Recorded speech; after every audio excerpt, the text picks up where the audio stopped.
गिरनार क्षेत्र हे आपल्या बुद्धीच्या व कल्पनेच्या पलीकडचे विश्व आहे। या विश्वामध्ये आपण आपली पात्रता नसताना प्रवेश करतो। तेथे असलेली दैवी स्पंदने, ऊर्जा, पावित्र्य याचा कळत नकळतपणे आपल्याकडून भंग होतो।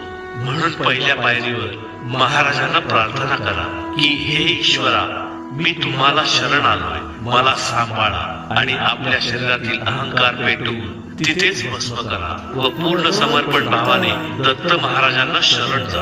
गिरनार हे क्षेत्र पर्यटन स्थळ नसून साधना मार्गात असणाऱ्यांसाठी मार्गदर्शक दत्तप्रभूंचे व तिथे उपस्थित असलेल्या सर्व गुरुशक्तींचे स्पंदने अनुभवण्याचे तीर्थक्षेत्र आहे। गिरनारच्या पायऱ्या चढत असताना आपण घेत असलेल्या श्वासाबरोबर नामस्मरणाचे अनुसंधान जर बांधले तर नाम व श्वास दोन्ही एका लयीत चालू होतात व कळत नकळतपणे आपल्या शरीरातील नकारात्मक ऊर्जा बाहेर पडते।